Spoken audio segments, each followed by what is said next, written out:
la sesión para que aquellos que no puedan asistir, pues que de alguna forma puedan venir a ver la sesión que vamos a ver hoy y, bueno, a partir de ahí, pues ya a funcionar, ¿vale? Presento la pantalla.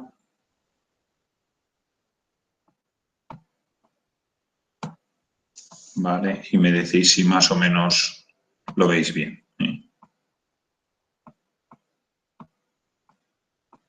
¿Se ve bien?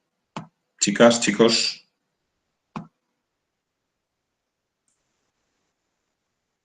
¿Sí?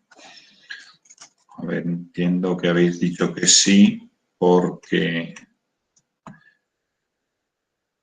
aquí, vale, aquí tengo el chat. Vale, muy bien, muchas gracias. Vale, pues empezamos con la sesión de hoy, ¿eh? Bueno, ya os anticipaba que la sesión de la lección de hoy, la lección 4, geometría de áreas planas y qué aplicaciones tiene, es una sesión un tanto instrumental. No es una sesión de algo que corresponda a la asignatura y no sabía muy bien dónde ubicarla, ¿no? Porque hay cosas que pueden pertenecer más a la parte de mecánica y hay muchas otras cosas que corresponden más a la parte de resistencia de materiales, pero no acaba de ser ninguna de las dos, sino que es una cosa ahí un poco que tenemos, es un pequeño cajón desastre donde bueno, definimos herramientas que nos van a servir para resolver los problemas. Entonces, tal y conforme estamos haciendo hasta ahora, tenemos el problema este general, que es con el que vamos trabajando durante toda la sesión, durante todas las sesiones, todas las lecciones siempre ponemos el mismo problema. Y si os sabéis, los que hayáis venido a tutorías y los que no, pues los que hayáis trabajado un poquito estudiando la asignatura y tal, os habréis dado cuenta que prácticamente del problema que teníamos al principio, somos capaces de resolver todos los apartados, tanto representar los diagramas de sólido libre o de cuerpo libre de cada una de las barras, como un diagrama de cuerpo libre del conjunto. También podríamos plantear las ecuaciones que corresponden a las ecuaciones de equilibrio que corresponden a cada una de las barras. También seríamos capaces de determinar las reacciones que tenemos en los apoyos por la resolución de esas ecuaciones o simplemente colocando un diagrama de cuerpo libre más que nos facilitase la vida.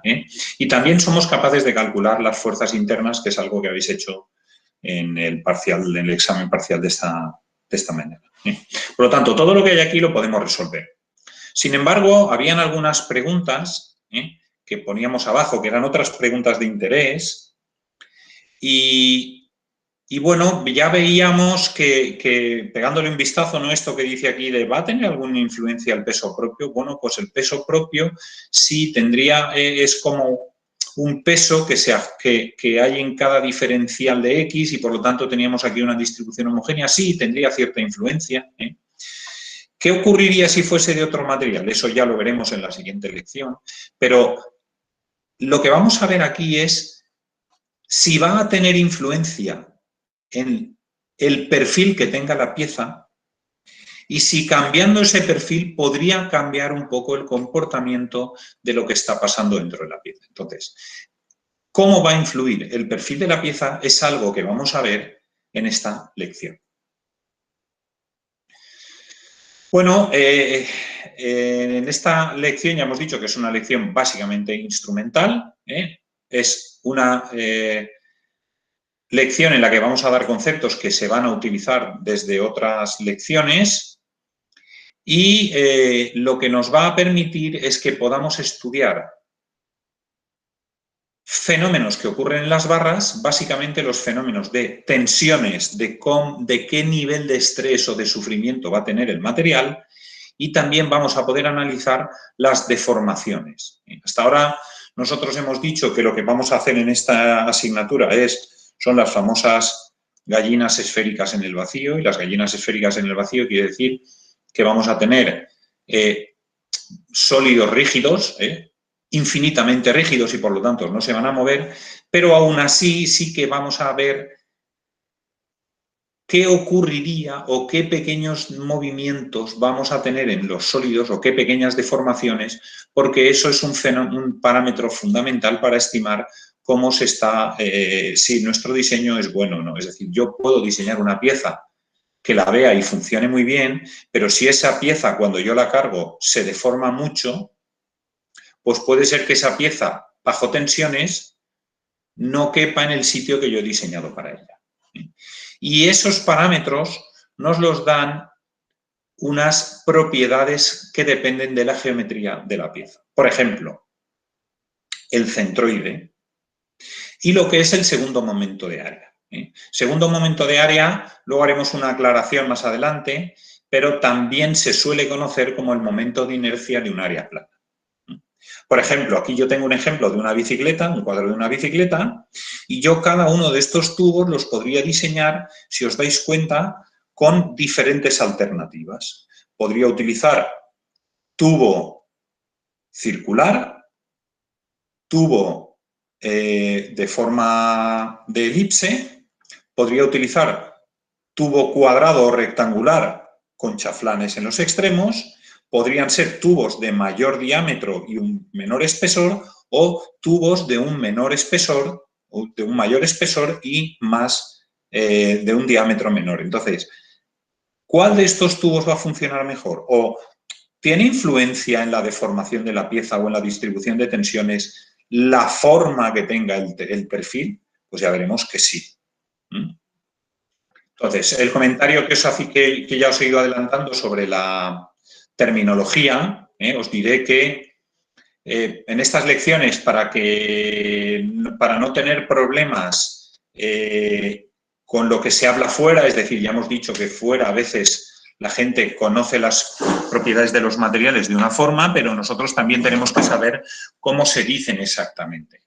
Uno de esos términos, por ejemplo, es el momento de inercia. Normalmente cuando nosotros vamos a referirnos o nosotros oímos en la calle que la gente se está refiriendo a la inercia o al momento de inercia de un área, de una superficie, no, hay que tener cuidado porque, claro, la inercia, primero, es un concepto que tiene que ver con la resistencia de un cuerpo a ser acelerado.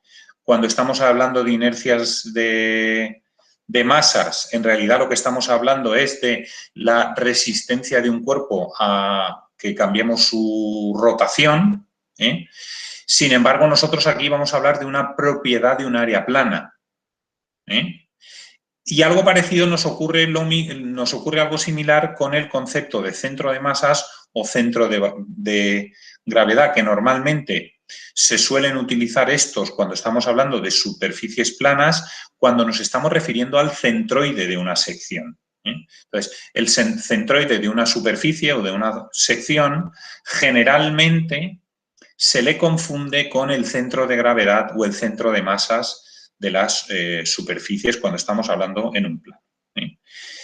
Entonces, tampoco es que queramos ser excesivamente rigurosos, pero sí que consideramos que es interesante desde esta asignatura que lo que veis aquí abajo, un pequeño resumen, es que cuando cuando nos vayamos a referir al segundo momento de áreas, normalmente la gente en la calle lo conoce como momento de inercia y nosotros vamos a hacer lo mismo, pero tenemos que acordarnos que su verdadero nombre es segundo momento de áreas, y algo parecido es que nosotros cuando nos referimos al centroide de una sección, también le podemos llamar centro de masas o centro de gravedad, que es el nombre que se le va a utilizar en la calle. Lo mismo cuando hablemos de área o de superficie o de sección, que exactamente no es lo mismo, pero nosotros vamos a utilizar esos términos de una forma indistinta, tanto para hablar de una cosa como para hablar de otra.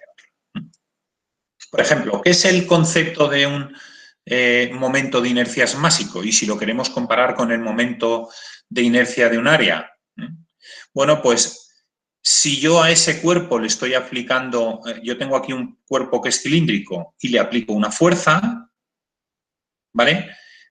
¿Cuál sería la aceleración angular que le imprimiría esa fuerza a ese cuerpo?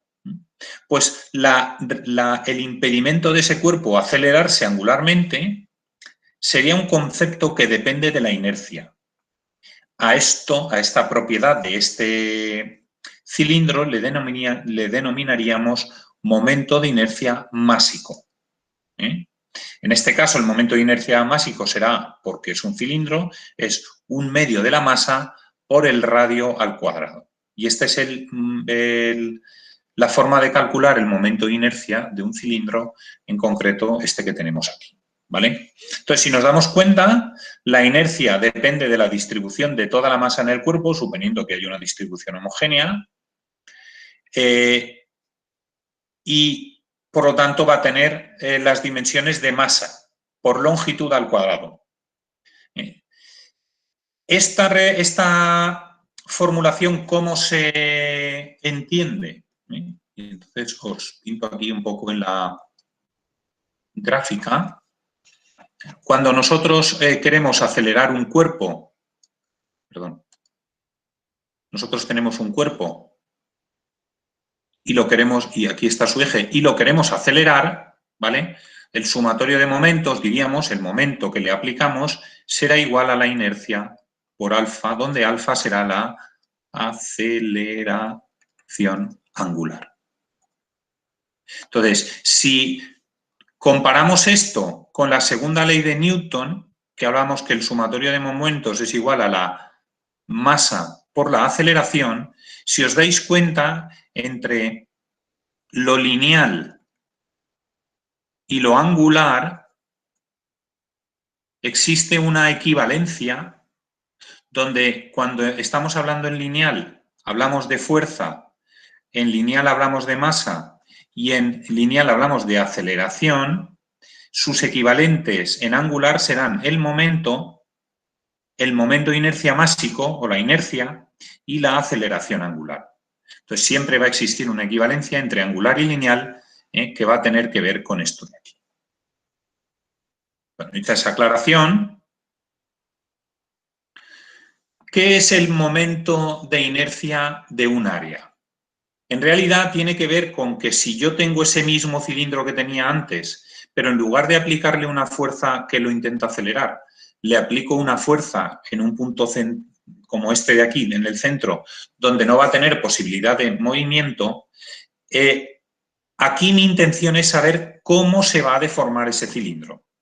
Entonces, ¿ese cilindro cómo se va a deformar? Yo aquí voy a tener unas fuerzas verticales, que van a ser las reacciones del suelo. Esto va a tener una deformación con un ángulo, o con un desplazamiento máximo, en lambda, y esa deflexión se va a calcular como fuerza por la longitud al cubo partido 48 EI, donde E es el módulo de elasticidad, que es una propiedad que depende del material, que lo estudiaremos, bueno, ya lo habéis estudiado, pero lo volveremos a repasar en la parte de la lección 5. Y la I esta que tenemos aquí es una propiedad del área, es decir, que ya no solamente depende del material o de lo largo de la fuerza, sino que también depende de cómo distribuyamos la materia, en la sección. La inercia de un cuerpo cilíndrico como este, o de una sección circular, sería pi partido 4 por r a la cuarta. ¿Vale? Entonces, el momento de inercia o segundo momento de área tendría esta forma. La inercia, si vemos, depende de la distribución del área en la sección con respecto al eje en el que se está calculando. En el caso de un cilindro, daría igual el eje vertical que el eje horizontal, porque la sección es exactamente igual y la inercia va a ser la misma. Pero a veces, cuando nos comparamos con, por ejemplo, estas secciones de aquí, calcular con respecto a un eje o calcular con respecto al otro no va a tener, en este caso, la misma importancia. Y por eso hay veces, podéis entender que en los cuadros de las bicis que se utilizan este tipo de perfiles, ese tipo de perfiles siempre tienen una posición relativa al suelo y no la otra, ¿vale? Bueno, ¿alguna duda o alguna pregunta sobre lo que estoy diciendo de momento? ¿Dudas, preguntas? ¿Nadie? Vale, pues seguimos.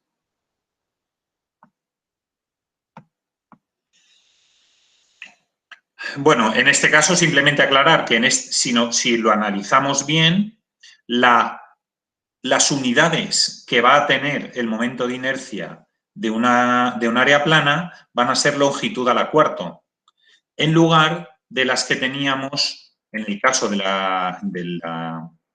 momento de inercia másico, donde era masa por longitud al cuadrado. ¿Vale? Y esta propiedad es muy, muy importante cuando hablamos de elasticidad y resistencia de materiales. Vale, por otro lado, el centroide. ¿Qué es el centroide? El centroide serían, o las coordenadas del centroide es, digamos, un punto aproximadamente en el centro del cuerpo. Entonces, en este caso, el cálculo que nosotros utilizaríamos de esa definición sería la integral de x por cada diferencial de área, es decir, cada trocito de área lo multiplico por su coordenada x, ¿vale? Y lo divido por toda la superficie del cuerpo, que sería la integral de todos los diferenciales de área, es decir, de todas las superficies. Eso es lo mismo al final, porque esto ya os he dicho que es toda el área, eso es lo mismo que la integral de x por cada diferencial de área dividido el área total de esta sección. Y en cuanto a la coordenada y del centroide sería la integral de cada y por su diferencial de área dividido el área total. Siendo esto de aquí, el área total es la integral de todos los diferenciales de área. Entonces, para un cuerpo plano, y si es homogéneo, la posición del centroide coincide exactamente con la del centro de masas y la del centro de gravedad. Y esto ocurre cuando tenemos un material que es homogéneo. Entonces, si alguno de vosotros el día de mañana empieza a trabajar con materiales que no son homogéneos, léase, por ejemplo, pues fibras de carbono, fibras de basalto, fibras de vidrio, pues en ese caso esta definición no es del todo cierta. ¿Qué propiedades tiene el centroide?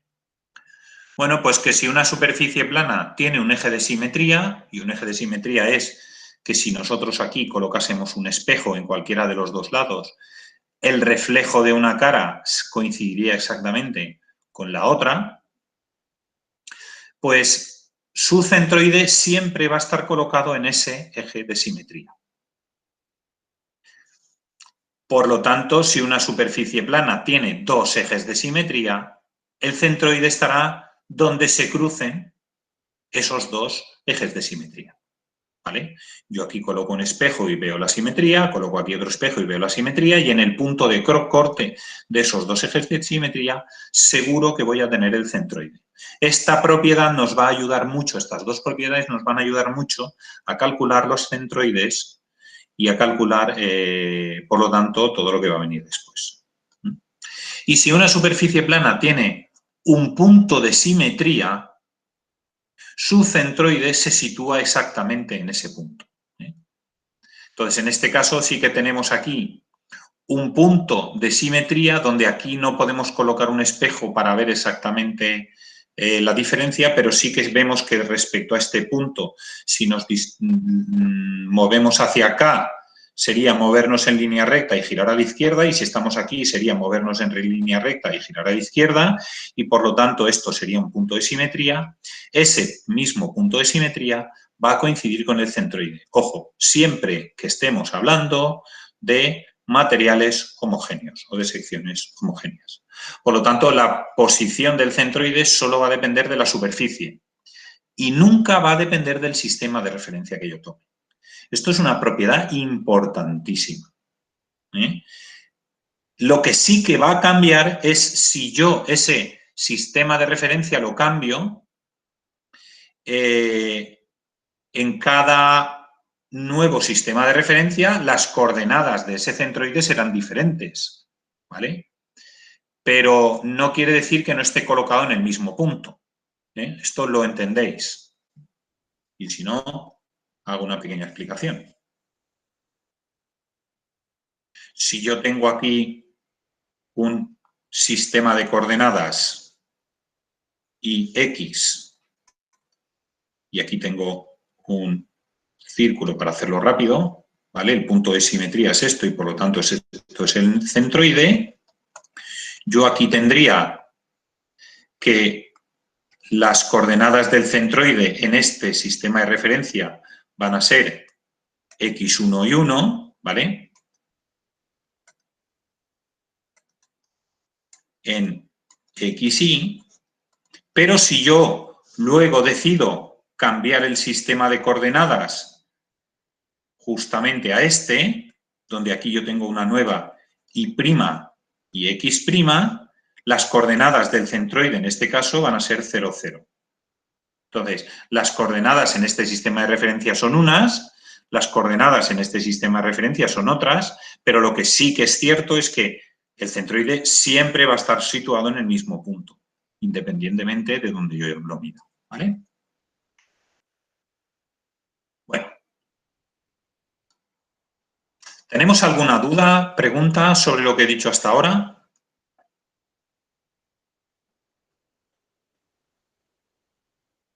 Vale. Bueno, la definición de centroide, como hemos visto, o por lo menos de las coordenadas del centroide, se calculaba como la integral de x diferencial de área dividido la integral de todos los diferenciales de área. Y esto habíamos dicho que esto en realidad era el área total. Por lo tanto, sería la integral de x diferencial de área dividido por el área total. Vale, esto es así.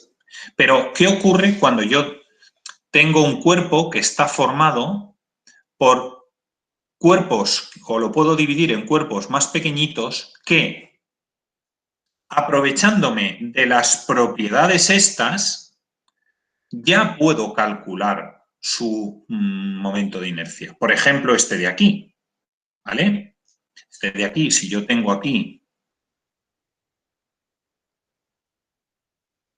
un perfil IP, ¿vale? Donde yo sé que lo puedo dividir en que lo tengo formado por tres cuerpos. Perdón. Este sería el cuerpo 2 y este sería el cuerpo 3. Y yo sé que aquí tengo el centroide de 1, aquí por simetría tengo el centroide de 2 y aquí tengo el centroide de 3, yo, aprovechándome de esas propiedades, podría calcular el del centroide total, ¿vale? Que en este caso va a coincidir con este. Pues sí, lo puedo hacer. ¿Cómo? Bueno, pues simplemente calculando las coordenadas x, y de ese centroide de un conjunto de n superficies donde y sería el área de cada una de las pequeñas superficies y las coordenadas x sub y sub i serían las coordenadas x e y de cada uno de esos cuerpos. Y en ese caso cambiaríamos las integrales por simplemente sumatorios. Es decir, la coordenada x sería la coordenada x del cuerpo 1 por el área de 1 más la coordenada del cuerpo 2 por el área 2 más la coordenada de 3 por el área de 3, todo eso dividido por el área total y con eso obtendría la coordenada x de ese cuerpo y haríamos algo de forma análoga a la coordenada y. ¿vale? Si nosotros, por ejemplo, tenemos este cuerpo de aquí que está formado por es un perfil en L, estos son perfiles comerciales de tipo LD, yo, si lo divido en dos cuerpos, este es 1 y este es el cuerpo 2, donde yo conozco por las propiedades de simetría dónde va a estar el centroide 1 y dónde va a estar el centroide 2, ¿vale? Por ejemplo, el centroide 1 estaría si esto es el ancho, pues el ancho medios, y si esto es la altura, pues sería B medios, ¿vale? Esta coordenada I1 es B medios y esta coordenada de aquí es, si esto es el espesor que le llama T, pues sería T medios en X. Lo represento. Tendría esto de aquí.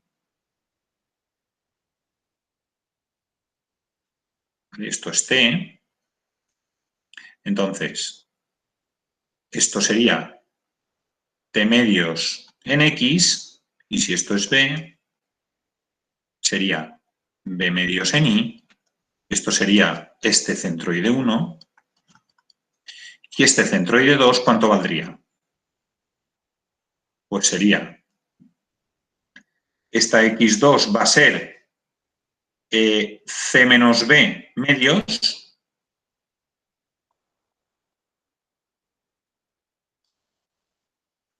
y esto de aquí, la cota en Y, va a ser T medios. ¿Vale? Entonces, si yo quiero calcular X, pues simplemente desarrollo el sumatorio de los dos cuerpos, sabiendo que el área total pues va a ser 2 veces B más C menos T.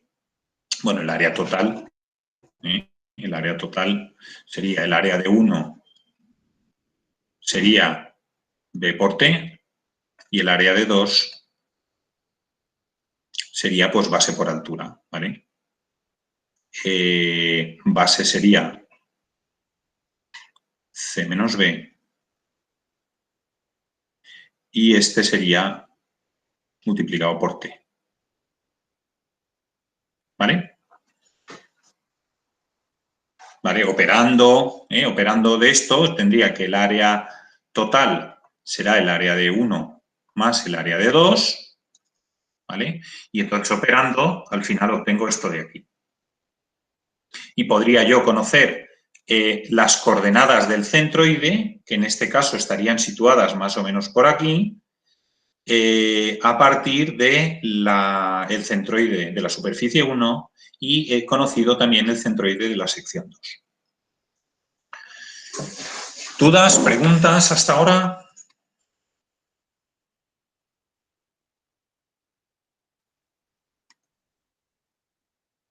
¿No? Vale, pues seguimos. Bueno, dada una superficie plana y un eje, el momento de inercia de dicha superficie con respecto a ese nuevo eje lo vamos a conocer como la inercia en E. Y se obtendría en este caso como la integral de la distancia al cuadrado por el diferencial de área. Ojo, en este caso, si nos damos cuenta,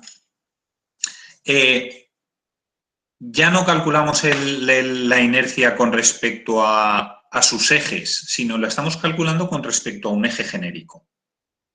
¿Vale? En este caso estamos hablando de momentos de inercia o segundos momentos de área. Entonces, si os dais cuenta, este valor no solamente depende de la superficie, sino que también va a depender de la distancia al eje con respecto al que yo lo quiero calcular. Y eso va a tener una importancia fundamental en digamos, lo que va a sufrir un material o lo que puede llegar a sufrir un material y cómo lo vamos a colocar. Y ahora os comentaré algunos ejemplos que hay a nivel de naturaleza. Entonces, en este caso concreto, lo que queremos obtener es el momento de inercia con respecto a los ejes X e Y. Aplicando la definición anterior, diríamos que la inercia en X sería la integral de Y al cuadrado diferencial de X, más, y la inercia en el eje Y sería la integral de X al cuadrado, porque esa es la distancia, con respecto con el diferencial de área. ¿Dudas? ¿Preguntas?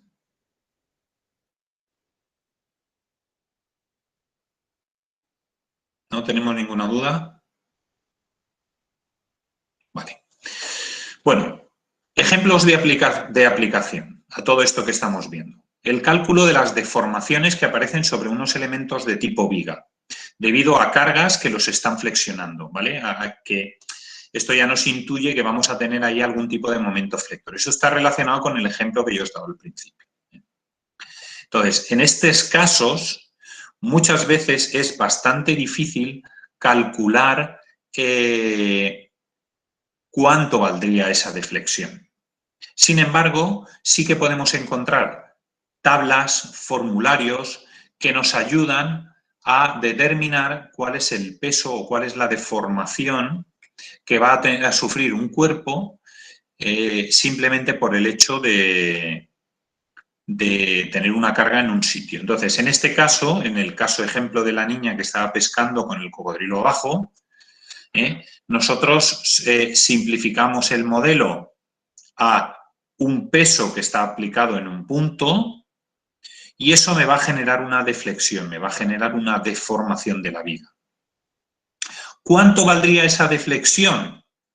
Vale, pues entonces para calcular esa deflexión yo tengo que utilizar, perdón, si no, bueno, tengo aquí pegada una figurita, entonces lo vamos a buscar porque yo aquí lo tengo en las tablas. Un momentito. Aquí en la asignatura, cuando nos vamos a la lección 4, si no recuerdo mal, vaya, os voy a dejar libre para que podáis utilizarlo. Pensaba que ya lo teníais habilitado, ¿eh? Disculpadme.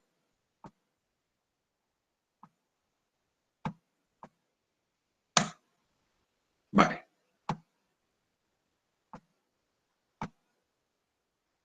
Bueno.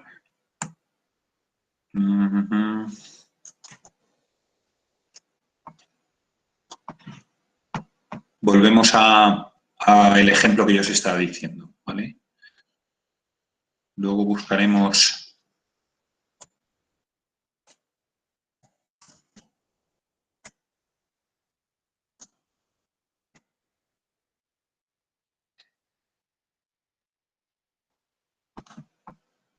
Aquí, por ejemplo, si ponemos tablas de deformaciones de vigas, ya podéis ver que hay... Vamos a ir a Wikipedia, que es la fuente en principio más fiable, pero tenéis también ahí en los apuntes, lo podéis ver. Si yo tengo una viga de esta forma, donde yo en el punto central tengo aplicada un peso, me calcula diferentes cosas. Primero, la pendiente con la que me voy a encontrar en todos los puntos de la recta, ¿vale? Por lo menos en esta primera mitad, ¿vale? Y eso se puede calcular a partir de aquí, la pendiente. Flecha máxima. ¿Y dónde va a estar? ¿Qué es la flecha máxima? La flecha máxima es, si yo tengo una viga, como es esa,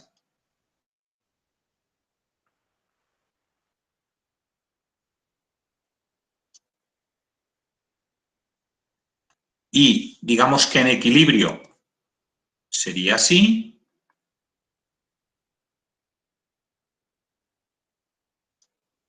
se llama flecha máxima a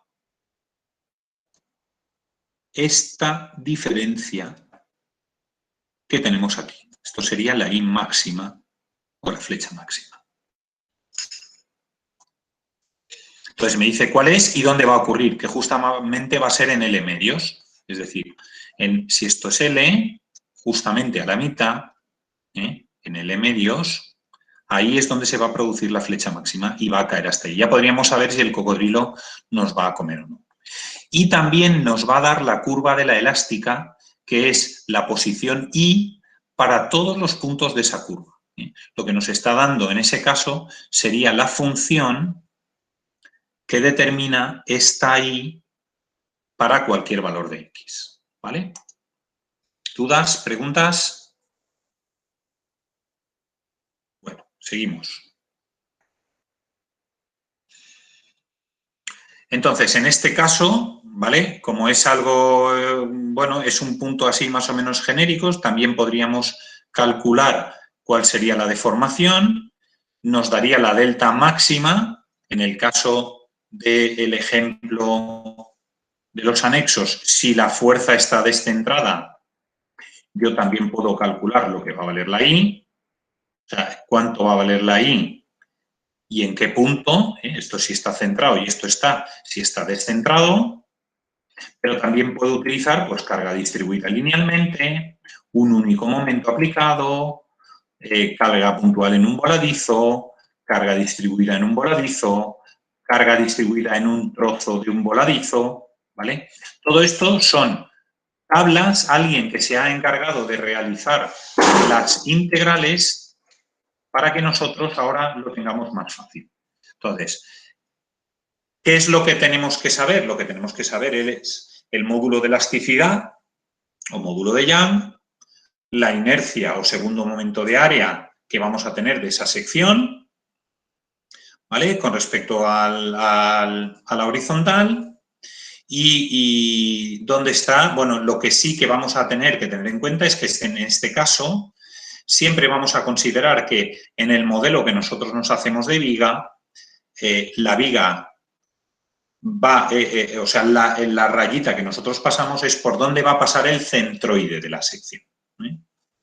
Esto sí que es importante.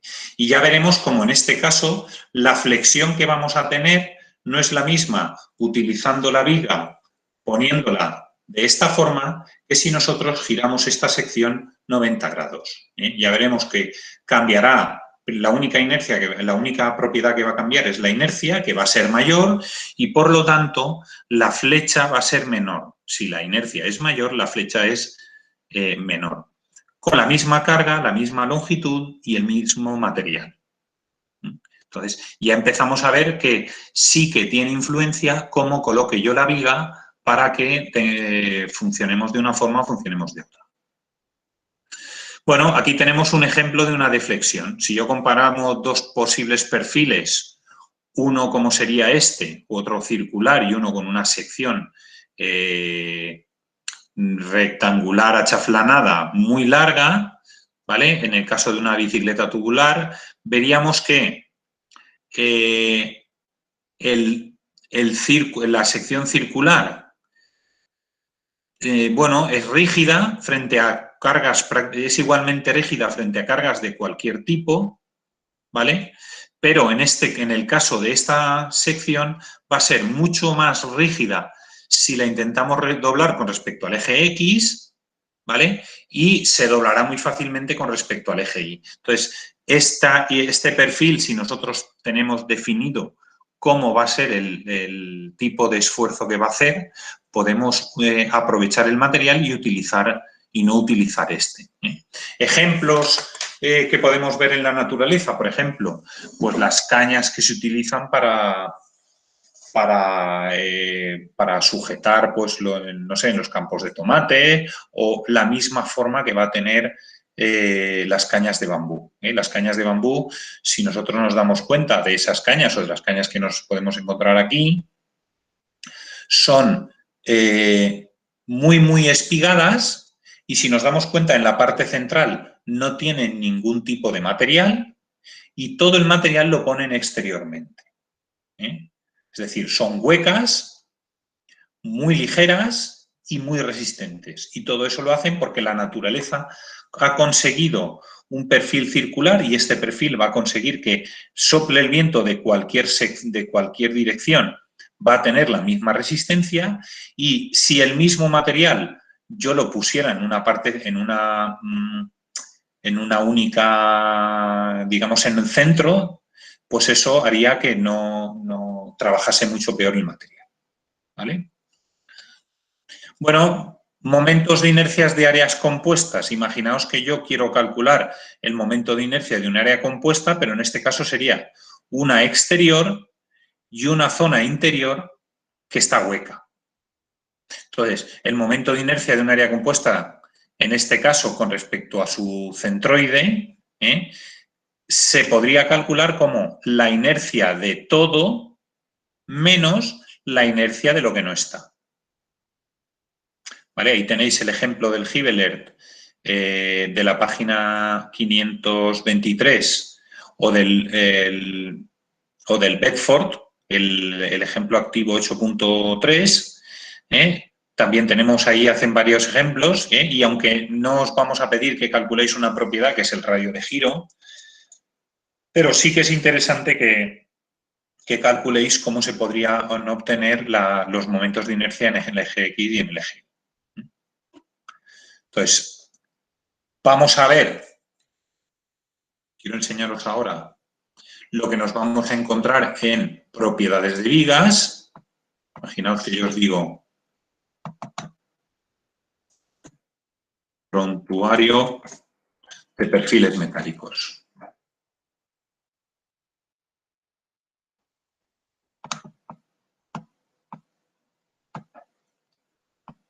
Aquí tengo el tipo de perfilería metálica que puedo utilizar, ¿vale? Me da igual utilizar, pues eso, perfiles tipo, por ejemplo, los IPN, que son perfiles de esta forma.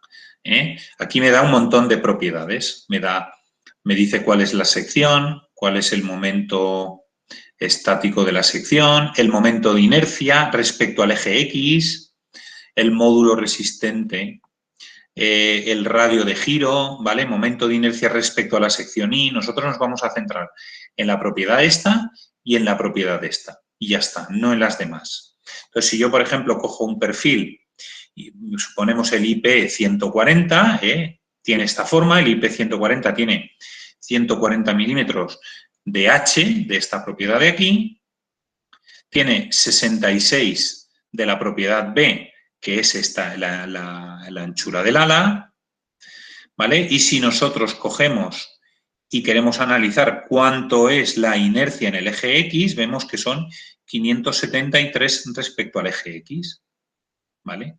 Si este es el eje X, tenemos 573 de inercia. Sin embargo, con respecto al eje Y, fijaos lo que me dice. Tenemos el 140, tendríamos 35. Es decir, yo tengo ese perfil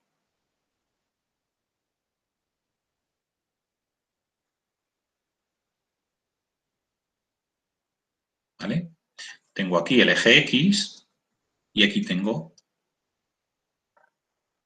el eje Y, ¿vale?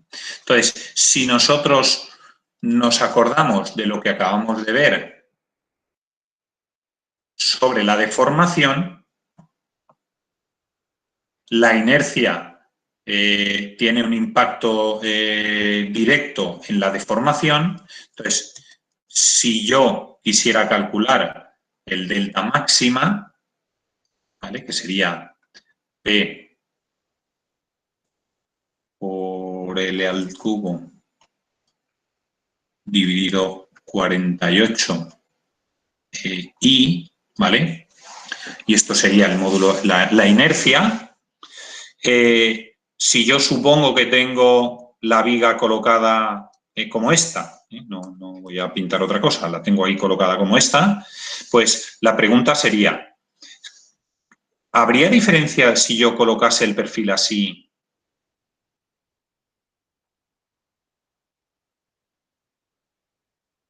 o si yo colocase el perfil así?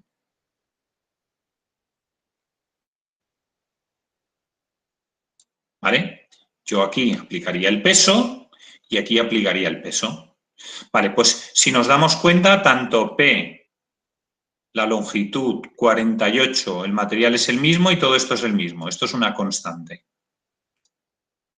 Entonces, si yo utilizo un IP 140. Hemos dicho que la inercia en X sería 500... Perdón. Hemos dicho que sería 573 frente a 35. 73 frente a... Esto es la inercia en X y la inercia en Y. Frente a 35. Pues, hombre, sería una constante C1 dividido 573 para este caso, para el caso 1, pero esto sería el caso 2, y entonces esto sería que el delta máxima sería esa misma C1 que hemos calculado antes, dividido 35. Entonces, como se puede ver, la diferencia de colocar la viga de una forma o colocarla de otra en flecha máxima, en deflexión, pues sí que es importante, ¿eh? Sin embargo, tenemos la misma pieza, el mismo perfil metálico y hemos hecho exactamente lo mismo. Simplemente le hemos dado una forma u otra. Por lo tanto, el perfil que hagamos trabajar es fundamental para lo que va a pasar con respecto a esa pieza. ¿Dudas? ¿Preguntas? ¿Sí? ¿No? Bueno, pues vamos a intentar seguir.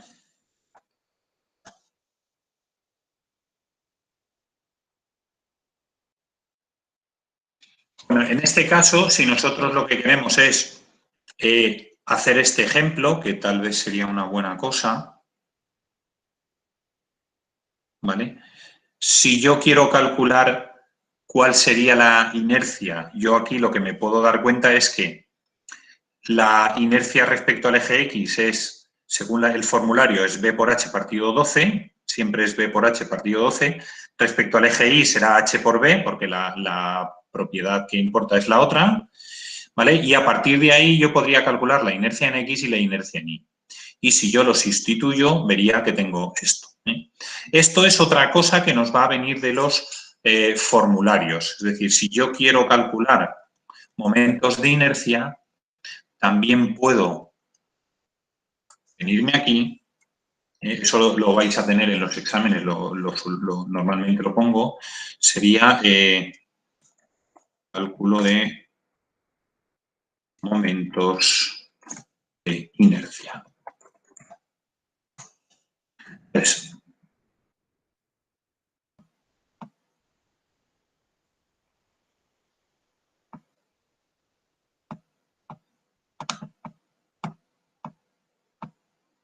El cálculo de los momentos de inercia, en algunos casos, nos podemos encontrar con,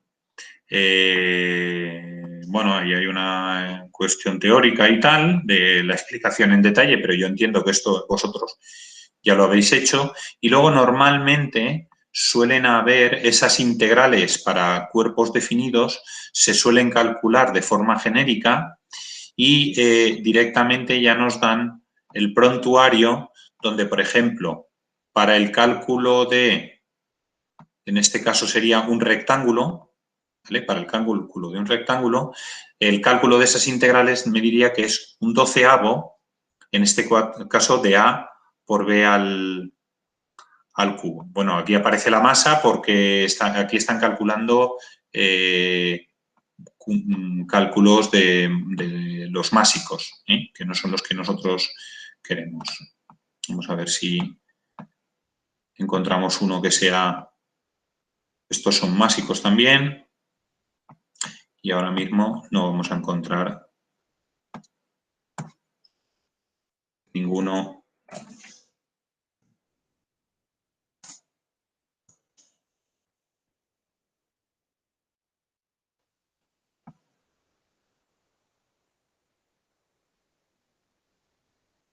Vaya.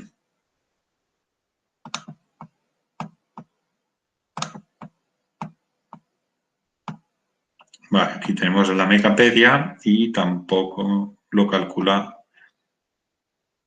No. En los apuntes lo tenéis, de todas formas. Estos son todos másicos. Estos son todos másicos. ¿vale? Pero bueno, ya podemos ver que ahí suele aparecer el 1/12. Eso suele ser, eso es algo que normalmente yo voy a poner en los exámenes. Entonces, se calcula como 1/12 de la base por la altura con respecto al eje que yo lo estoy calculando y, sinceramente, y finalmente, pues la inercia se calcula como la inercia de uno menos la inercia del otro y ya está. ¿Dudas? ¿Preguntas?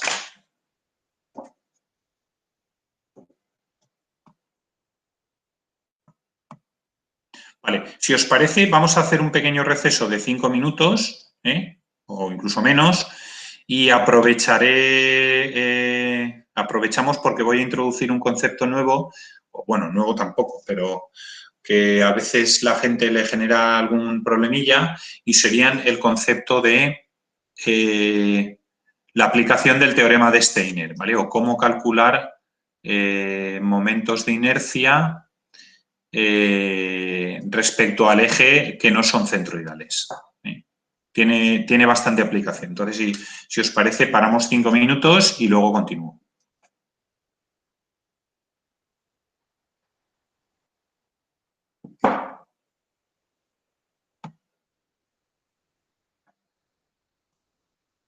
Prefiero no detener la grabación.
Bueno, en otro orden de cosas, Hay algunos compañeros que me han preguntado sobre el parcial de hoy. La nota que aparece ahí, ¿vale? La nota que aparece ahí es de todas aquellas preguntas que tenéis 100% acertadas. Pero hay una pregunta que es la de donde yo analizo los diagramas de sólido libre, que tiene un peso de, creo, si no recuerdo mal, de 2,8 puntos sobre el total. Entonces, ese digamos que es un poco el que hay que tener perfecto, ¿no? O el que hay que tener muy bien. Y eso, evidentemente, tiene que coincidir con las ecuaciones que se han planteado y con los cálculos que se han hecho. Pero ahí hay una cuestión importante a la hora de calificar y es que no está el 100% de la nota calificada ya. Hay una parte que tenemos que calificar los profesores. Entonces, la nota que os aparece ahí no es vuestra nota definitiva, ni muchísimo menos. Puede cambiar bastante, además.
Bueno, continuamos.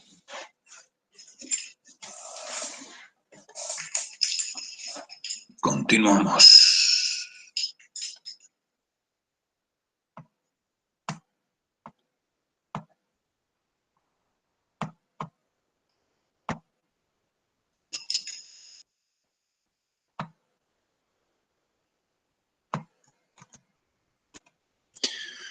Bueno, nos habíamos quedado aquí, sobre el cálculo de momentos de inercias respecto a ejes que están alejados Bueno, en este caso nos vamos a apoyar en el teorema de Steiner o teorema de los ejes paralelos para momentos de inercia y nos dice que la inercia de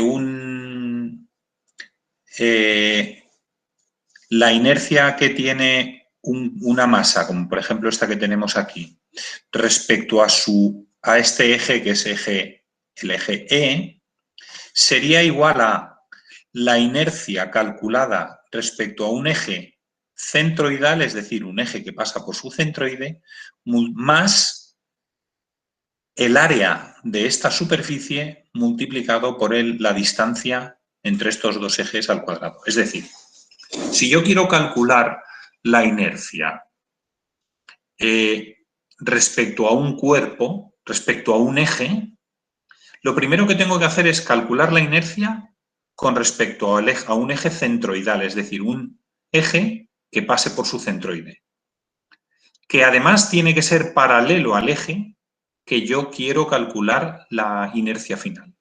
Entonces, una vez yo ya tengo esa inercia centroidal, simplemente sumando esta distancia al cuadrado por el área que tenemos en el cuerpo, obtendríamos la nueva inercia con respecto a ese eje paralelo.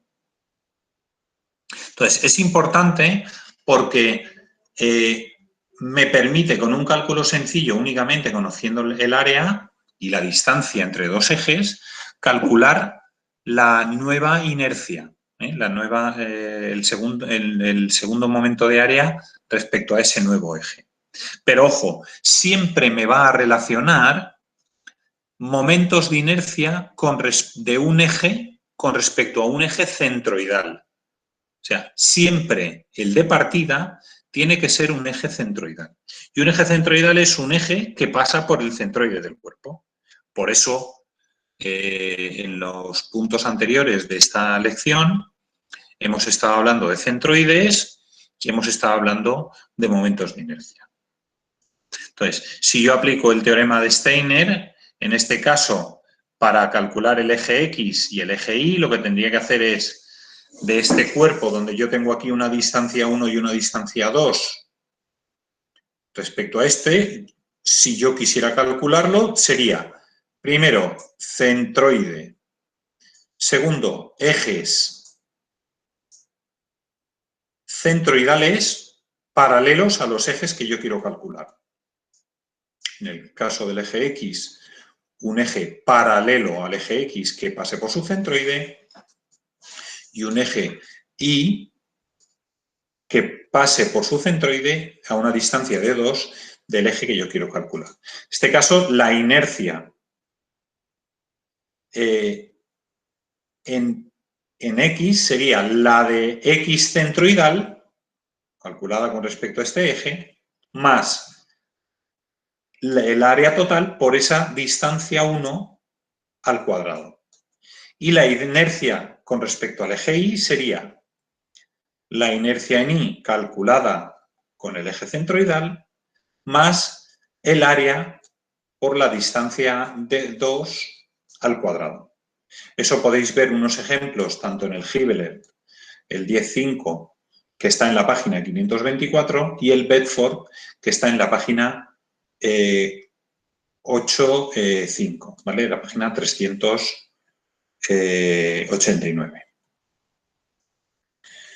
Entonces, el teorema de Steiner para los ejes paralelos ya hemos visto que siempre nos va a relacionar su eje centroidal con respecto a un eje determinado que puede ser el eje 1. Pero, ¿qué ocurre si yo tengo un eje 1 que no es centroidal y quiero calcular la inercia con respecto a un eje 2 paralelo al 1, pero que tampoco es centroidal? Bueno, en un caso como este, que yo tengo la inercia de 1 y quiero calcularla a 2, pero ni 1 ni 2 son centroidales, lo que tengo que hacer es aplicar el teorema de Steiner, en este caso, 2 veces. Es decir, en una primera yo sé la inercia en el eje 1 y sé que esa es la centroidal en X más el área por la distancia 1 al cuadrado, y de ahí despejo la inercia centroidal, porque esa es la que siempre, el teorema de Steiner siempre me relaciona la centroidal con otra. Entonces yo despejaría, obtendría la inercia centroidal y me iría al segundo paso o la segunda aplicación del teorema de Steiner, donde ahora yo sí que tengo la inercia en el eje centroidal y la puedo relacionar con la del eje 2. ¿Cómo? Pues aplicando el teorema de Steiner. La inercia en el eje 2 será igual a la inercia centroidal más el área por la distancia al cuadrado de 2. Si esas dos aplicaciones, es decir, si yo sustituyo esto aquí, ¿vale? Finalmente me doy cuenta que la inercia del eje 2 la puedo despejar como la inercia del eje 1 más el área por d2 al cuadrado menos d1 al cuadrado, siendo d1 la distancia del eje 1 al centroide y siendo d2 la distancia del eje 2 al centroide. Entonces, si nos damos cuenta, si yo tengo esta y quiero esta, tengo que ir primero aquí y después aquí. Hay gente que prefiere memorizar esta fórmula. Yo creo que es mejor saber la del teorema de Steiner y saber que la tengo que aplicar 2 veces. ¿Vale? Bueno, ejemplo. Determinar el momento de inercia de ese cuarto de círculo de la figura teniendo 10 centímetros de radio con respecto al eje E, utilizando únicamente los datos disponibles para el semicírculo. ¿Cómo podríamos hacer esto?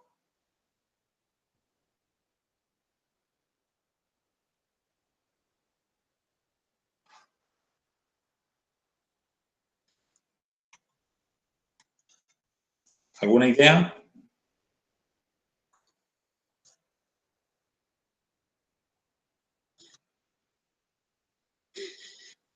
Hombre, esto sería relativamente sencillo, porque si yo tengo esto,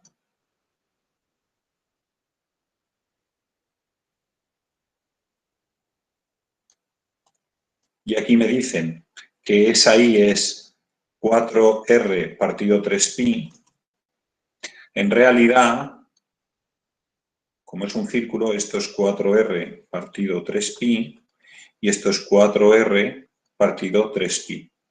Entonces, si me doy cuenta, eso de ahí es el centroide. ¿Vale? Ya tengo el centroide. Y nos dice que la inercia del semicírculo sería 1/8 de pi r a la cuarta.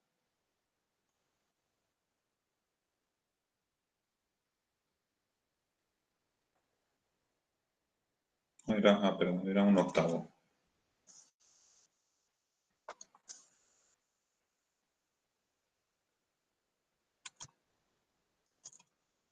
Por r a la cuarta. ¿Vale?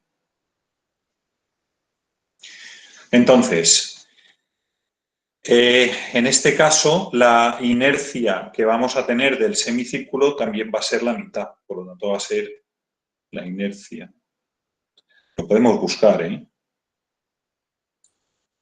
Si nosotros ponemos aquí inercia cuarto de círculo,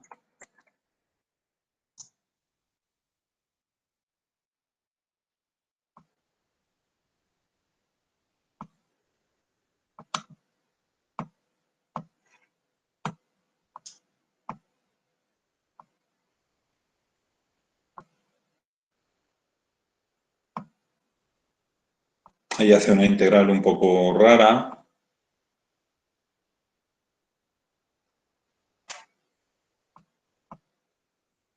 Ah, no, pero esta es la másica. Perdón, esta es la másica.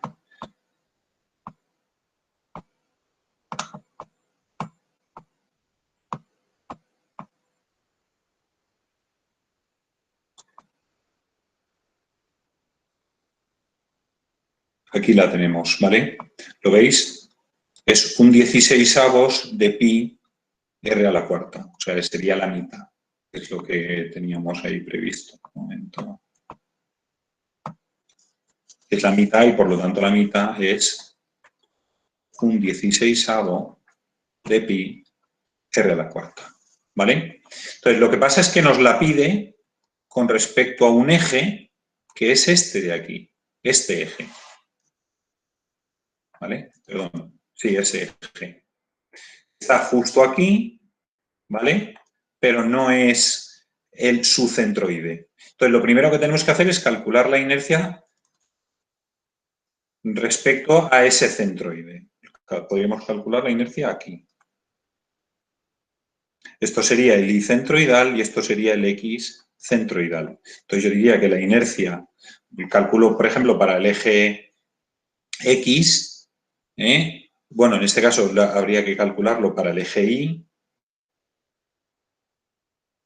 sería inercia centroidal y centroidal sería un 16avo de pi y r, ¿cuánto hemos dicho que vale? 10 centímetros. Vamos a ponerlo en unidades de centímetros. 10 a la cuarta, todo esto son centímetros a la cuarta.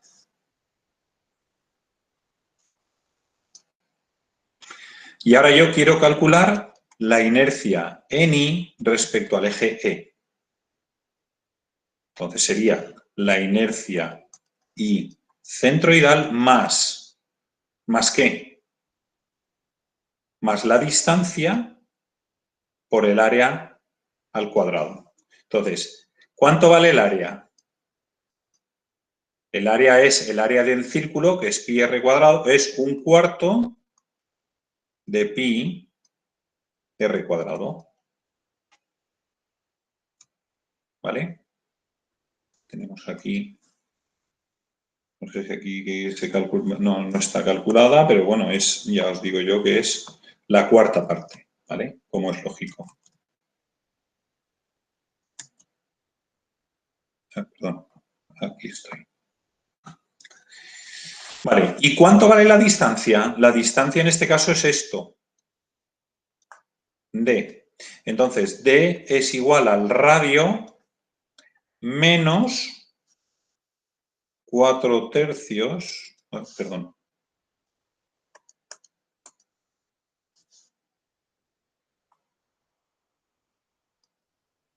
de r partido por pi.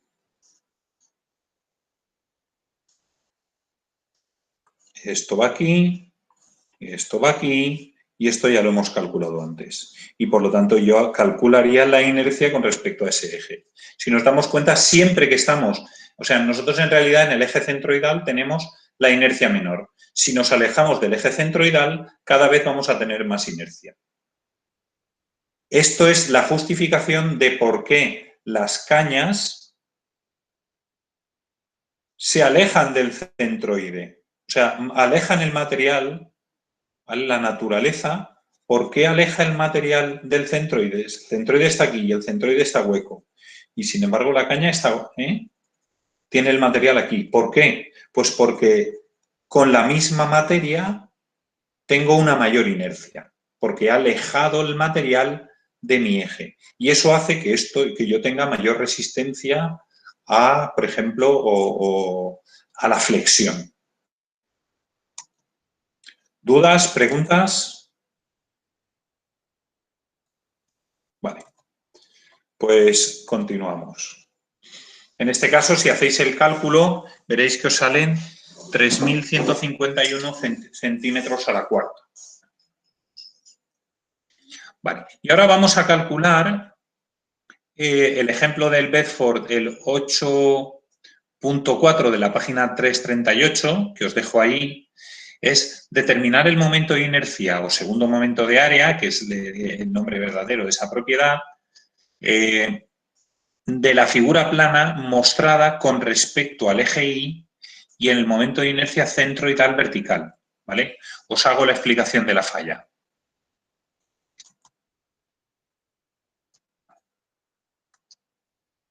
Yo tengo en este caso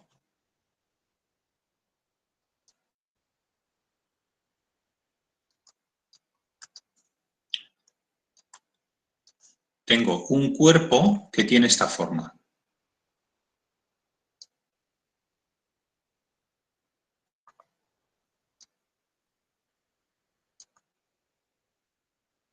¿Vale? Entonces, en algún punto de aquí tengo el eje este, y en algún punto de aquí yo voy a tener el centroide. Por lo tanto, tendré el Y centroidal y el X centroidal. Lo que quiero conocer es la inercia en X centroidal y la inercia en Y centroidal. Entonces, pasos.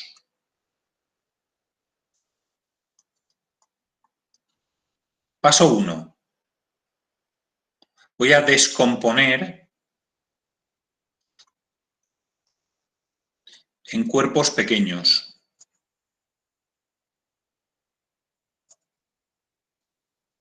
Es decir, ¿esto de qué está compuesto? Pues mira, eso está compuesto de un rectángulo más un semicírculo menos un circulito. ¿Lo veis o no?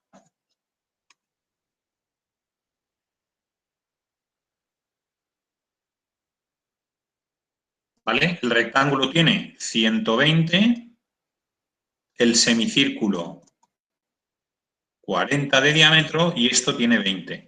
Venga, va, que me conteste alguien sí o no, aunque sea escribiéndolo en el chat, porque si no pienso que estáis todos durmiendo.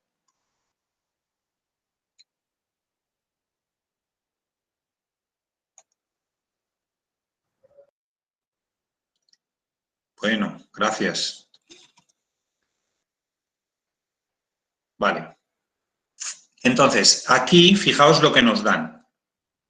Nos dan el área, el eje de inercia, o sea, la inercia centroidal, segundo momento de área, calculado con respecto al eje X y con respecto al eje Y. Fijaos que es el mismo numerito, porque esto tiene simetría y ese es su punto de simetría.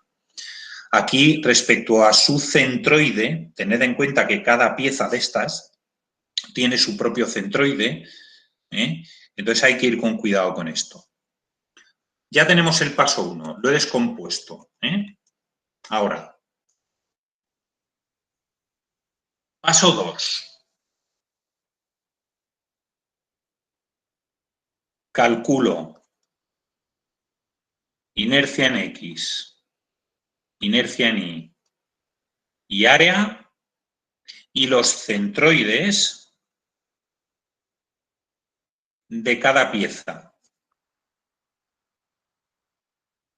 La pieza 1, la pieza 2 y la pieza 3. ¿Vale?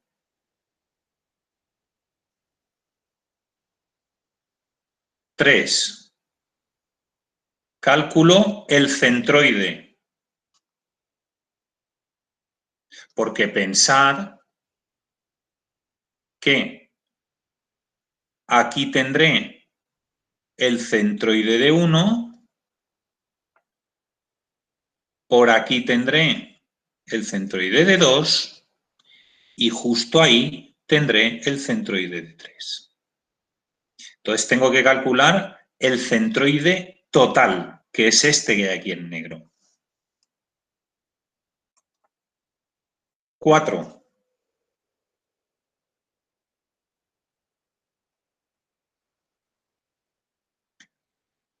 Teorema Steiner.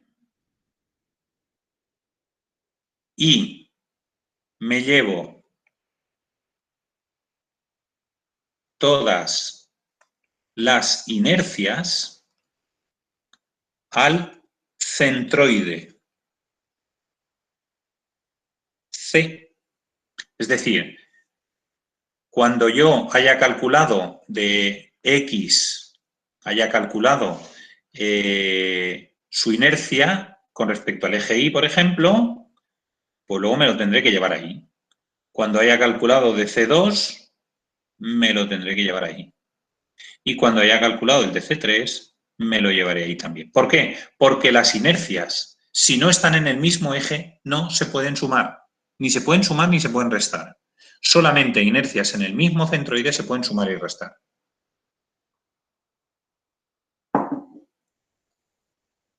Paso 5. Sumo y resto inercias. ¿Vale? Pues vale, vamos a trabajar. Paso 1. Descomponerlo en piezas. Vale, ya tengo el paso 1 hecho. Paso 2. Calcular la inercia en X, la inercia en Y, el área y los centroides de cada pieza. Entonces aquí una cosa que puede ser bastante práctica es cuerpo 1. Inercia en X, inercia en Y, coordenadas del centroide.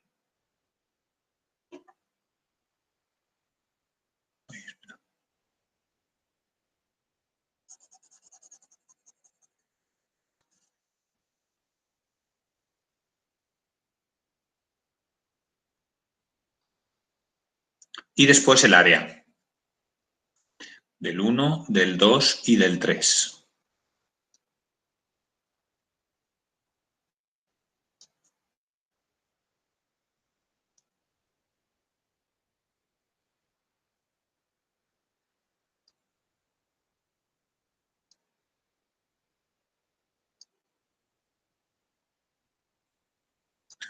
Vale, yo me lo voy a poner de modo tabla porque creo que seguramente será más fácil de calcular, ¿vale? O por lo menos será más claro de ver.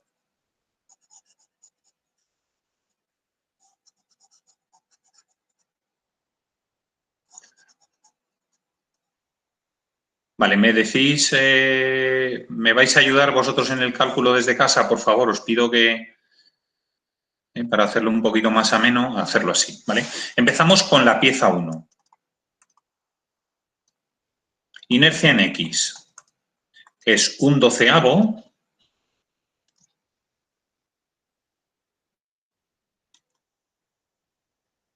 son 120 milímetros y 80 de diámetro, ¿vale? Es decir, 120, 80. La primera pieza, que es esta, son 120 y aquí son 80. Entonces sería, si vamos a calcular con respecto al eje X de su centroide, ¿vale? Os recuerdo, o sea, ¿por qué hago eso? Porque yo cuando utilizo estas fórmulas, que es un 1/12 de B por H, siempre se hacen referencia a sus centroides. Entonces, si yo calculo eso, veo que es 1/12 de...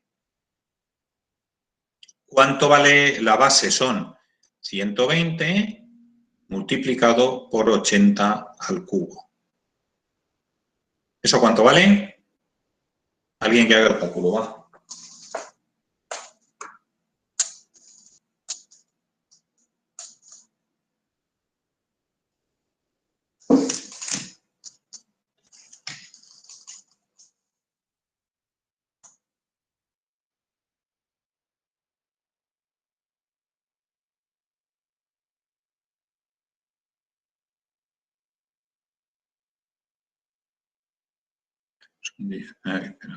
Esto no está bien.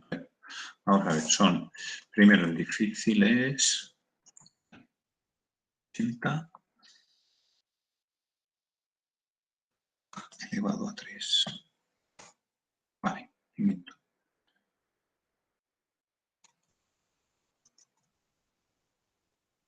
Por 120 dividido 12. 5.120.000. ¿Vale? Estamos hablando de centímetros. O igual es mejor, esto serían milímetros, ¿no? Sí. 5.120.000 milímetros.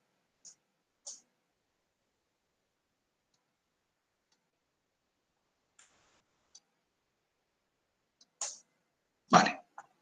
Vale, ya tengo la inercia en X. ¿Cuánto valdría la inercia en Y? Sería 1/12 de 80 por 120 al cubo.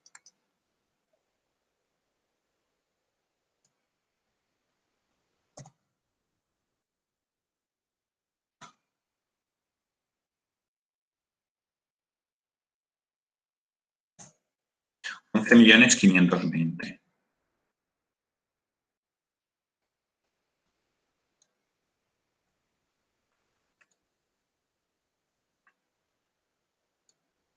Perdona la cuarta.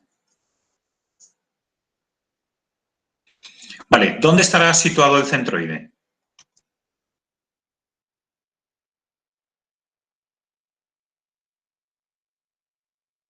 Pues será en 60 de X y 0 de Y.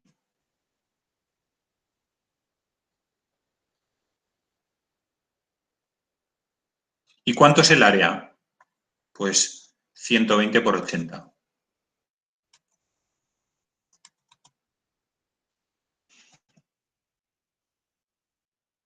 9.600. 9.600 milímetros al cuadrado. ¿Vale? Pues ya está, ya tenemos ese calculado. Borro. Vamos a la pieza 2.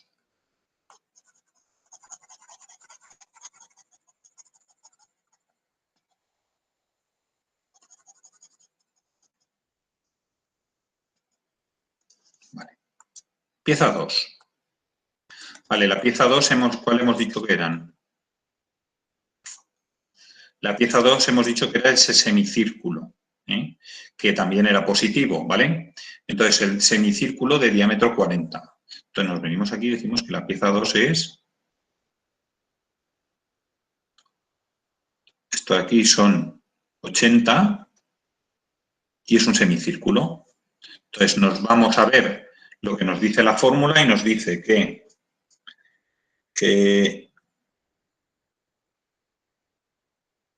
la cota es 4 tercios de R partido pi, ¿vale? Partido por pi. Y vamos a calcular esto. La inercia del eje X. ¿La inercia no está? La inercia la teníamos de antes. La inercia con respecto al eje X... Ya, pero esta no me vale, esta no me gusta. Bueno, me puede valer. Es 1/8 de pi r a la cuarta. Sería, con respecto aquí, es la inercia ahí es 1/8 de pi r a la cuarta. ¿Vale? O sea, ¿por qué digo que no me gusta? Porque me la dan con respecto a este eje, que no es su centroide. Entonces, luego la tendré que llevar ahí. Es la única pega, pero bueno, lo puedo calcular igual. Entonces, tendría que la inercia con respecto a ahí sería 1/8 de pi y el radio hemos dicho que es 40 a la cuarta. ¿Vale? Lo calculamos. Sería 40 elevado a 4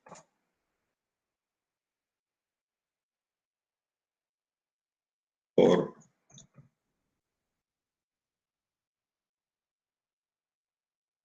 dividido 1.005.309. Sería 1.005.309 milímetros a la cuarta. ¿Vale? Ya tenemos la inercia con respecto aquí. Y ahora, ¿dónde está el centroide?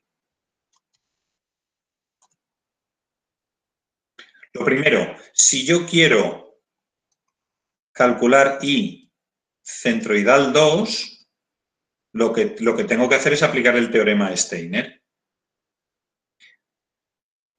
¿Está claro o no? Y esto no lo sé, porque yo aquí lo que estoy poniendo es las inercias centroidales de cada una. ¿Vale?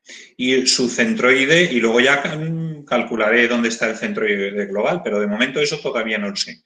Entonces, yo lo que sí que sé es que la inercia en I será la inercia centroidal, la inercia en I centroidal de la pieza 2, más la distancia por el área al cuadrado. La distancia al cuadrado por el área, perdón.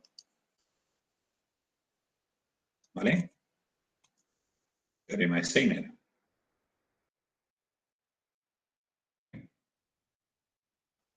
Área por distancia al cuadrado.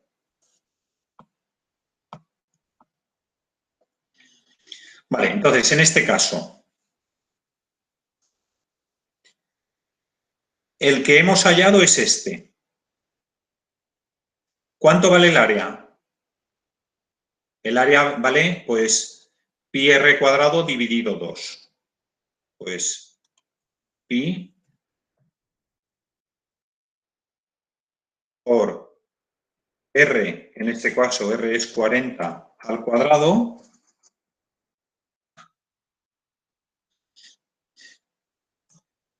dividido entre 2. Y me sale 2.513.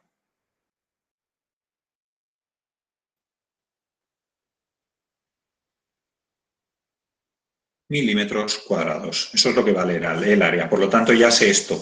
¿Y cuánto vale la distancia? La distancia valdrá esa distancia que yo quiero tener aquí es igual a 4/3 de R partido pi, ¿vale? Pues R son 40 dividido pi por 4 y dividido 3. Y me da 167. No puede ser.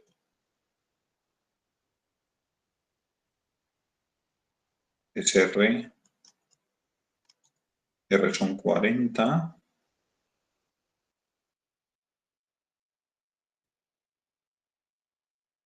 12 por 4 dividido 3. Así. Me da 12,7. 12,7 milímetros. Eso sí que me cuadra. Vale. Y de aquí despejo. La inercia en I centroidal 2 será igual a esto que yo he calculado aquí, que son 1.005.309 menos 12,7 al cuadrado por el área, por 2.513. ¿Vale? Entonces, 12.000 es 12,7 al cuadrado por 2.513. Eso menos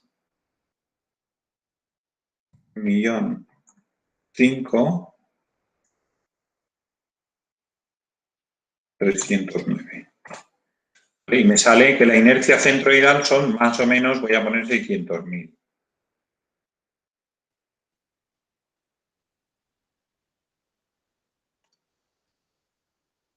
Milímetros a la cuarta.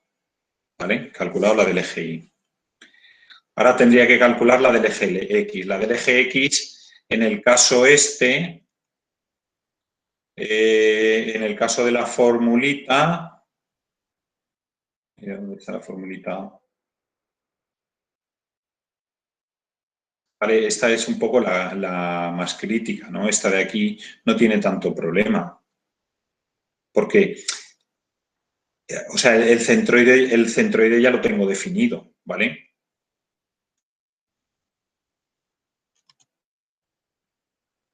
¿Vale?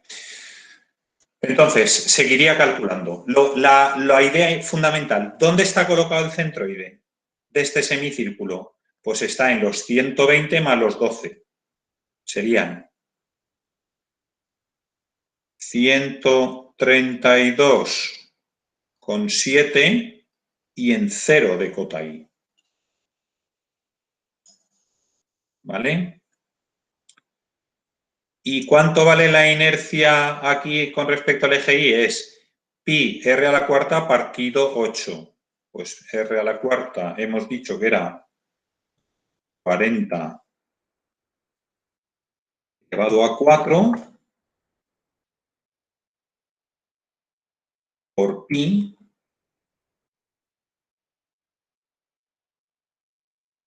dividido 8. Lo mismo da.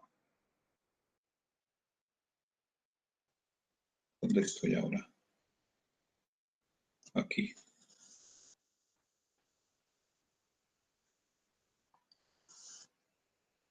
También da, ¿cuánto hemos visto? 600.000, ¿no? No, 1.105.000.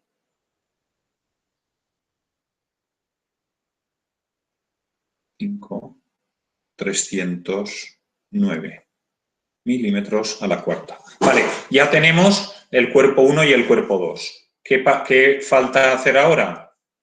El cuerpo 3. Que el cuerpo 3 además se resta. Ojo, porque ese no está. Vamos a ponernos aquí para recordarnos que ese resta.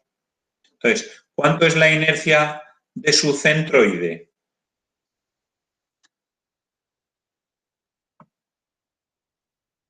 Mira, pi pi cuartos r a la cuarta.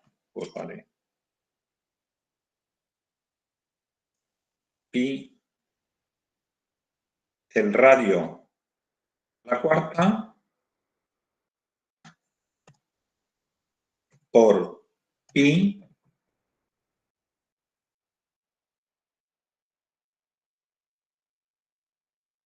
dividido 4.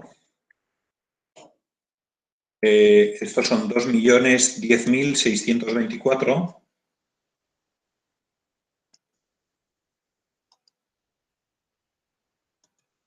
2.100.624, 2 millones. Ah, no, perdón, el radio no es, el radio me he equivocado. No está bien esto porque el radio es de 20. Vale. Bueno, recalculamos. El radio, a ver, en la formulita nos dice que R, vale, es 20 elevado a 4.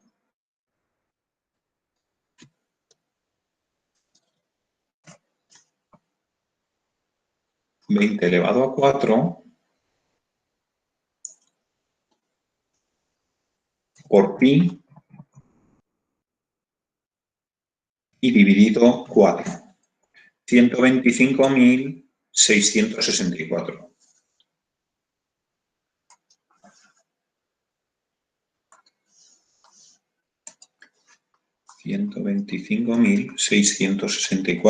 milímetros a la cuarta, ¿vale? Y 125.664 por milímetros a la cuarta.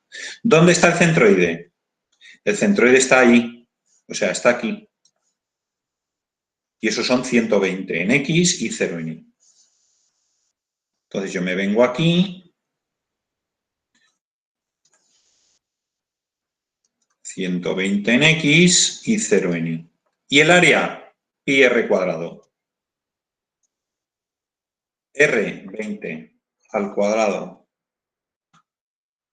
por pi. 1.256. 1.256 milímetros al cuadrado. Vale, pues estos ya son los datos que yo necesito para calcular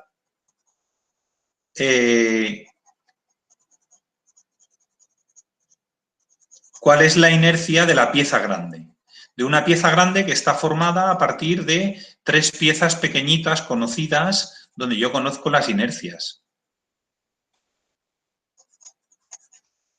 No sé si es posible coger algo más grande para no tardar mucho, pero bueno.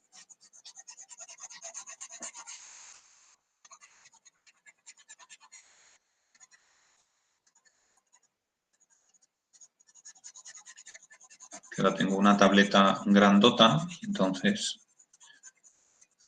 tiene sus ventajas, pero a la hora de borrar, pues no.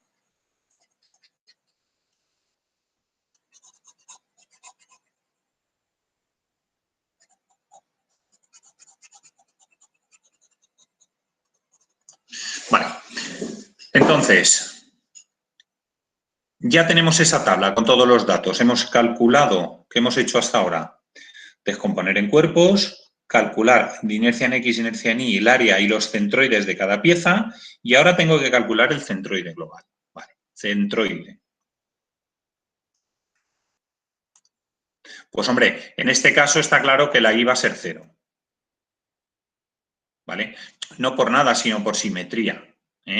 Hemos dicho que este cuerpo tiene ahí un eje de simetría y por lo tanto el centroide va a estar ahí, eso ya lo sé. Entonces ese no lo voy a calcular, pero sí que voy a calcular la cota en X, que no sé exactamente cuándo va a valer. Entonces para calcular la cota en X lo que tengo que hacer es X será igual a X1 a 1 más X2 a 2 menos X3 a 3, porque este resta.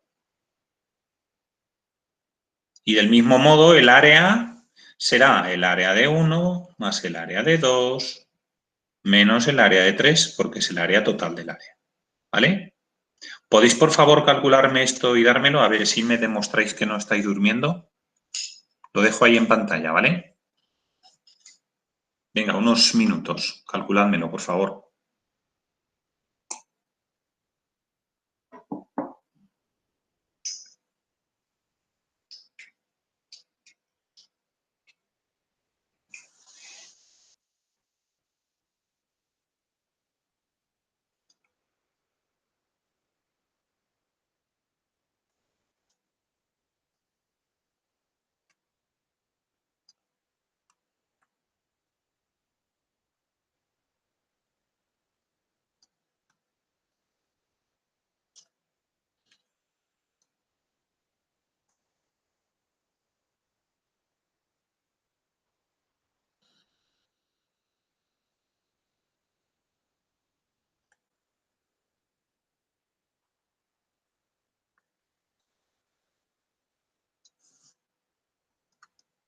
¿Cuánto sale esa operación?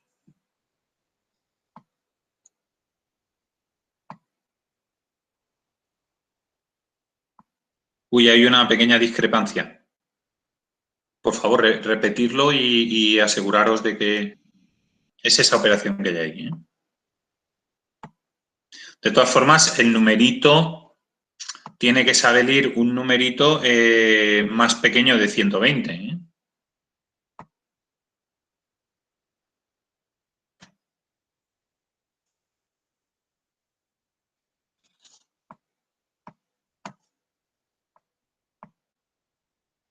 Esto podría ser. Esto podría ser. ¿Vale? ¿Puede ser? ¿Alguno más que lo corrobore?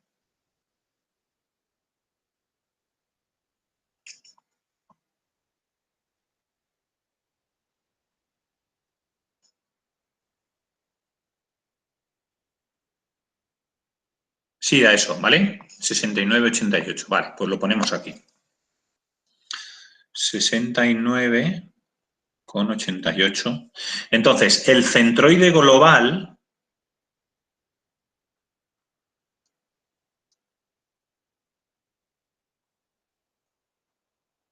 es el 69,88, 0. ¿Y ahora qué tengo que hacer? Yo ahora ya sé que tengo que coger la inercia, por ejemplo, en las del eje Y, perdón, la del eje X está claro. La inercia del eje Y del centroide de la pieza global, como ya están, esas directamente sí que serán esto más esto menos esto. ¿Vale? Es decir, las inercias que yo, perdona, con las que yo tengo con respecto al eje X, como ya están los ejes centroidales y los ejes de cálculo coinciden exactamente, yo directamente lo único que tengo que hacer respecto al eje X es esta más esta menos esta. Y eso me sale un numerito. Y esa ya es la inercia del centroide global. De hecho, fijaos que aquí todos la Y es 0 y aquí también es 0. Entonces, si yo quisiera aplicar Steiner, la distancia es 0 entre 0, pues es 0. Entonces, al aplicar Steiner me daría igual aplicarlo que no. Quiero decir que en ese caso está claro, ese es muy fácil de calcular.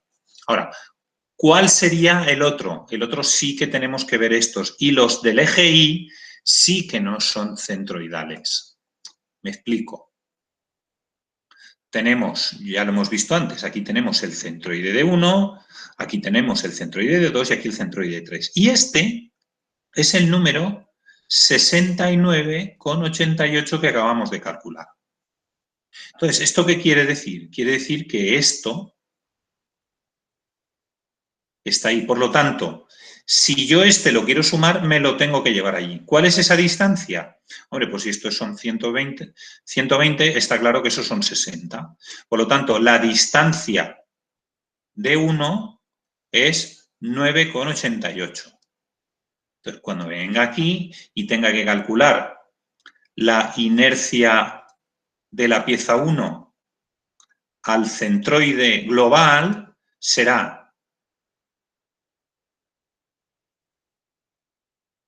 esta que tengo aquí, que son 1.152.000, ¿no? 152.000, 3 ceros. Más la distancia al cuadrado, que son 9,88 al cuadrado por el área. 9.600. Y esta ya va a ser una de las primeras que se puede sumar. Vale, ahora nos llevamos la inercia del cuerpo 2, que es este de aquí, al centroide global. Y ahora estamos con este de aquí. ¿Cuál es esa cota? Esa cota son 132. ¿Cuánto hay hasta este centroide? Pues 132,7 menos los 69,88. 62,88. Eso quiere decir que es esta distancia de aquí, es esta que es de 2, es 62,82. Entonces, si yo quiero calcular esa nueva inercia, lo que tendré que hacer es venirme aquí. ¿Cuántos son? 600.000.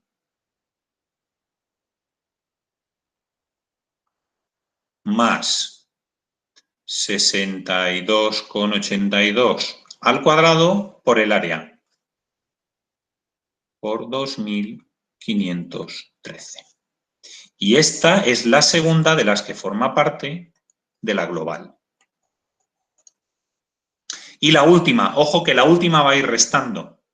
Entonces, la última que va a ir restando sería la inercia de 3, que será negativa, será los 125.664 más distancia.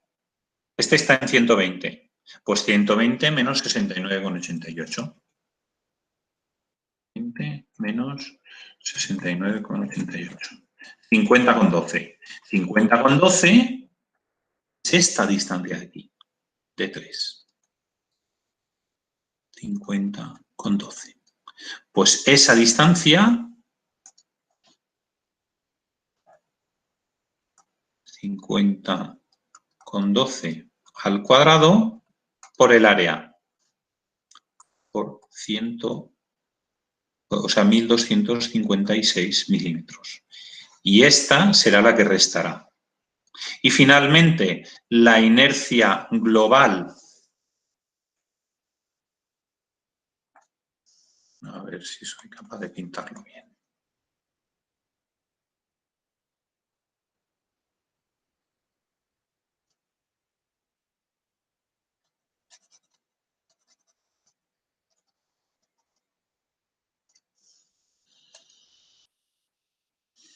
Vale, y aquí finalmente la inercia, bueno, estoy pintando en verde, pues vale, venga.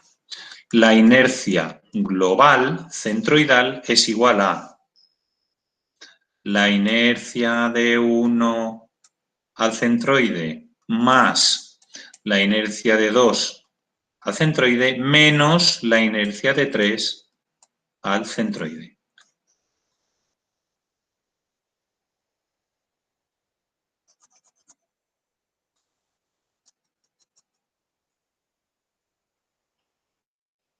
Vale. ¿Dudas? ¿Preguntas?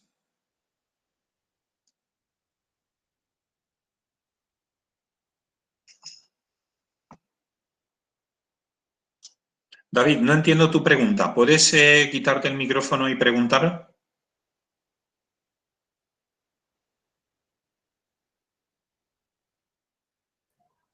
Sí, perfectamente. No, que cuando estábamos calculando, que tú decías, uy, es un valor muy grande, que eso era del apartado anterior, eso era lo que te quería decir. Ah, Se lo he puesto perdona. hace 15 minutos ya. Ah, vale, que me habéis ayudado antes y yo, disculpar, es que Sí. se Muy bien. interactúa con esto de las clases online por el confinamiento se interactúa muy mal con vosotros. Disculpad. Era por eso, era por eso. Vale. Pero todo claro. Esto lo habéis entendido, ¿no? Vale. Yo creo que aquí lo más importante, por hacer un resumen y ya cortaríamos aquí la sesión, lo más importante es tener claro estos pasos. Si yo tengo una pieza que está constituida por piezas simples que yo conozco, tengo que hacer esos 5 pasos. Paso número 1. Descomponer esa pieza grande en piezas pequeñitas que yo pueda manejar o que yo conozca su geometría. Después, calcular las inercias de X y áreas y centroides de cada piececita. 3. Calcular el centroide de la pieza grande.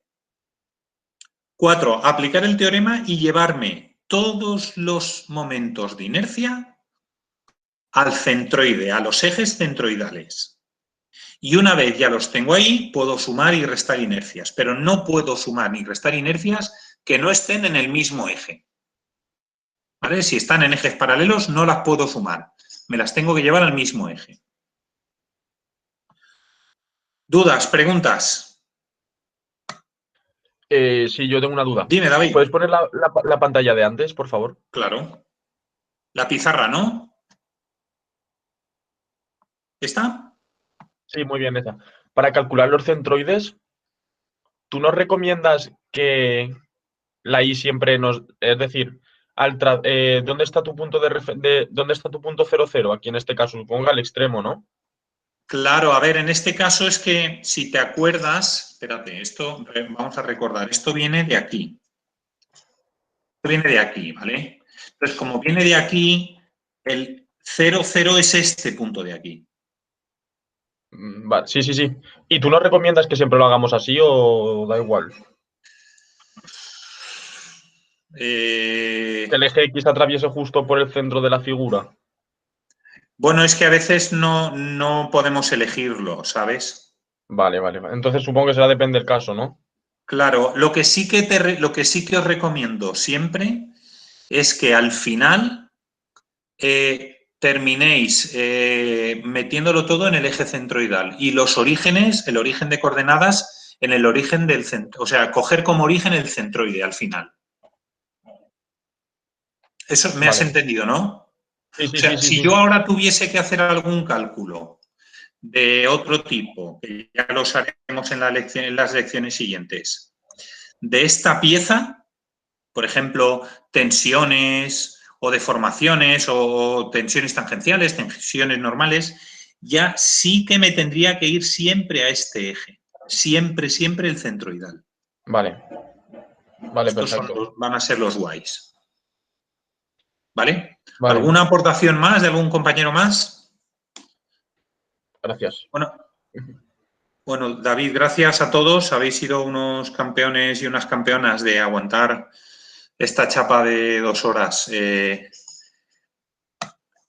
así offline y no sé cuánto tiempo va a durar esto. Confío que sea lo mínimo posible y bueno, nada, espero que eso, que dure lo mínimo y que podamos volver a la normalidad pronto, todos, ¿eh? Pues nada, dejo de grabar aquí y nos vemos en las siguientes sesiones de problemas, aunque sean online. Gracias.